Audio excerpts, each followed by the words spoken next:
नमस्कार मंडळी. मागच्या 2-3 दिवसापूर्वी एका देवळात जाण्याचा प्रसंग आला. विठ्ठलाचंच देऊळ होतं. तिथे गेलो तर बाहेर त्या प्रांगणामध्ये एक पालखी, सजवलेली पालखी ठेवली होती.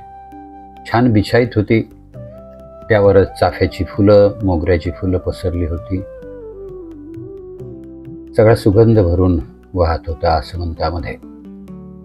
आणि त्या पालखीकडं पाहता पाहता मला अजित कडकड्यांनी गायलेलं गाणं आठवलं की निघालो घेऊन दत्ताची पालखी.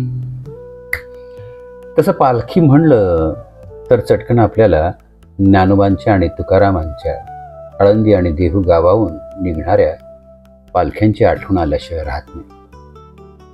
या पालख्या नाहीत नुसत्या, तो सोहळा आहे. आपल्या महाराष्ट्रातल्या संत परंपरेचा सोहळा आहे.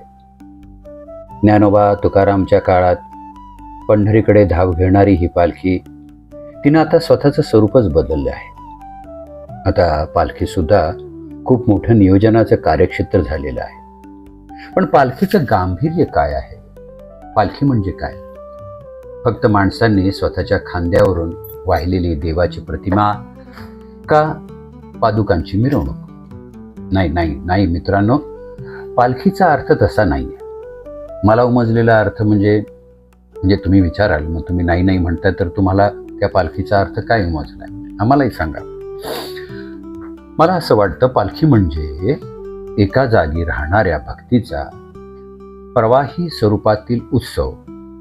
ती नुसती मूर्तीची वाहतूक नाही, ती आहे आपल्या अंतरयात्रेचं प्रतीक.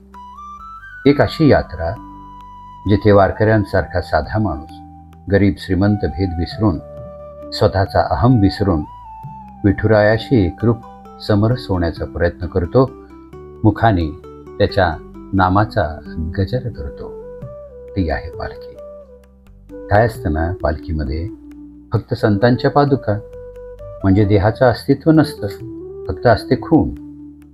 पादुका म्हणजे जेथे आपण आपला स्व बाजूला ठेवून नतमस्तक होतो ते पवित्र ठिकाण, स्थान, आपल्या सद्गुरूंचे पवित्र श्रीचरण. मन मोकळेपणाने विठुरायाचे अभंग गात, हरिपाठ म्हणत संतांनी लोककल्याणासाठी रचलेल्या गवळणींपासून, भारुडांपासून समाजाला दिलेलं हे ज्ञानाचं बाळकडूच तर असतं.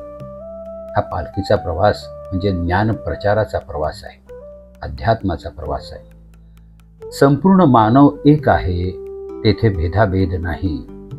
शरीरे वेगळी असतील ही कदाचित, पण हृदयस्थ विठोबा मात्र जो तो सगळ्यात हृदयी विराजमान आहे, तो तोच आहे. मला असं वाटलं की पालखी तशी आपल्या देहाशी रिलेट करते. माणसाचं शरीर सुद्धा पालखीसारखंच असताना ज्याचं त्याचं ओझं ज्या त्याच्या खांद्यावर. जर लाकडी पालखीत चाफा मोगऱ्याचा सुगंध दरवळतो, तर आपण आपल्या शरीररूपी पालखीला किती नीटनेटकं, सुंदर विचारांनी, श्रद्धेने निरोगी आरोग्य मन पूर्ण करायला हवं. तेव्हाच आपण आयुष्यभर आपली पालखी आपल्या इच्छेनुसार वाहू शकू आणि त्यानंतरच आपली वारी पंढरपूरच्या वाळवंटापर्यंत जाईल. मनाच्या चंद्रभागेत तिला स्नान घालता येईल. मन चंद्रभागा झालं की विठुरायाच्या चरणी पोचायचं समाधान आपोआपच मिळेल. म्हणजेच थोडक्यात ही काही पालखी साधी नाही. आत्म्याचं परमात्म्याशी मिलनाचा जो सोहळा आहे, ती आहे पालखी. म्हणून तर ज्ञानोबांनी हा ज्ञानरूपी पालखीचा प्रवास किंवा उत्सव सुरू केला.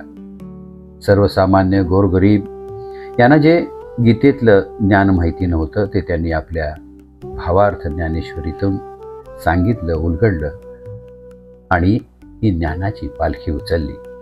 तीच परंपरा अजून चालू आहे आणि ती तशीच अखंड चालू राहील. रामकृष्ण हरीच्या आदर्शावर तुम्ही जगा, सुखदुःख समान समजा.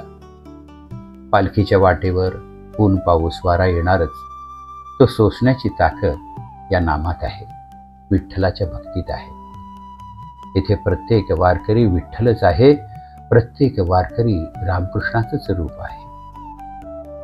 संपूर्ण जीवन आपला ध्येय ज्या कारणासाठी लावायचा त्याचं इंगित आहे, त्याचं तत्व आहे पालखी. कारण आपल्याला भक्तीचा अंगीकार करावा लागतो, अहंकाराचा त्याग करावा लागतो, सर्वांमध्ये असलेला विठू त्याचं दर्शन करावं लागतं. आणि म्हणूनच मग मुखात येतं की जो जो भेटीजे भूत तो ते मानिजे भगवंत. मग या तत्वाने जर जगलात तर मग भले बुरे वाईट मनाविरुद्धचे प्रसंग झाले, घडले, आले, अनुभवले तर त्याचं फारसं काही वाटणार नाही.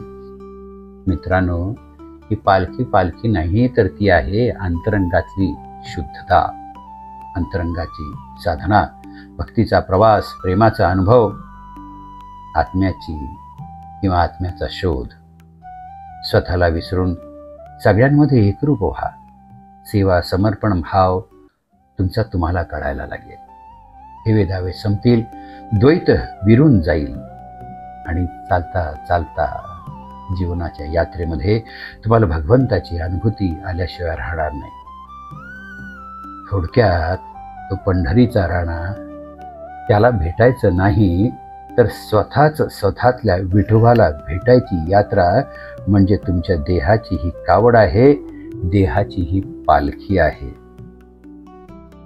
कळलं का? माझ्या मनामध्ये पालखी या शब्दानंतर निर्माण झालेले विचार. मी माझ्या देहाची पालखी, त्रिगुणाची पालखी, दत्ताची पालखी आपल्या खांद्यावर घेऊन चाललेलो आहे. मी तर ही नामाची पालखी उचलली, तुम्हीही तुमच्या खांद्यावर ही नामाची पालखी घ्या आणि नामात रंगून जाऊन बोला, ज्ञानोबा माऊली तुकाराम, श्रीराम जय राम जय जय राम, श्री स्वामी समर्थ. येत आहे ना? पालखी घ्यायची ना खांद्यावर? चला तर मग. जय श्रीराम.